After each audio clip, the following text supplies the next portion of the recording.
बहुत समय पहले की बात है।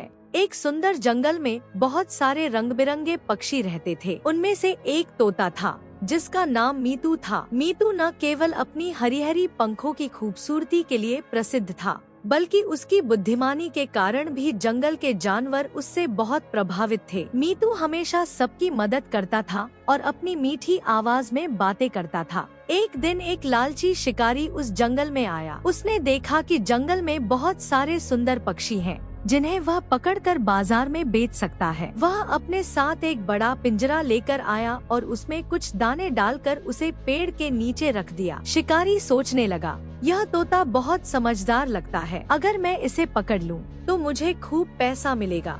मीतू तोता पेड़ की ऊंचाई से शिकारी की हरकतें देख रहा था। वह समझ गया कि शिकारी पिंजरा लेकर आया है और उसे पकड़ने की कोशिश कर रहा है। मीतू ने सोचा, अगर मैं सीधे पिंजरे में जाऊंगा तो फंस जाऊंगा। मुझे कोई चाल चलनी होगी।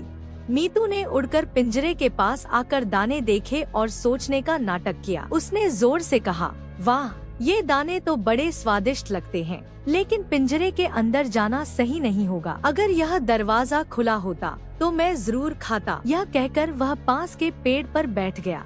शिकारी मीतू की बात सुनकर बहुत चालाकी से बोला, अरे, इसमें तो कोई खतरा नहीं है। देखो, मैं इस पिंजरे का दरवाजा खोल देता हूँ। अब तुम आराम से आकर दाने खा सकते हो।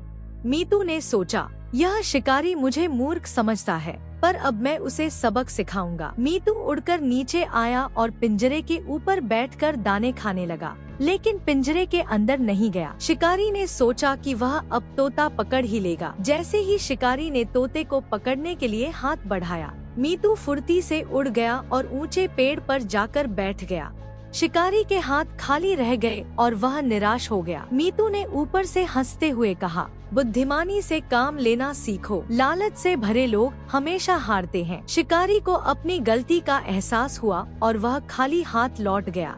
इस तरह मीतू ने अपनी बुद्धिमानी से न केवल खुद को बचाया, बल्कि शिकारी को भी सबक सिखाया। जंगल के सभी जानवरों ने मीतू की तारीफ की और उसकी चतुराई से बहुत खुश हुए।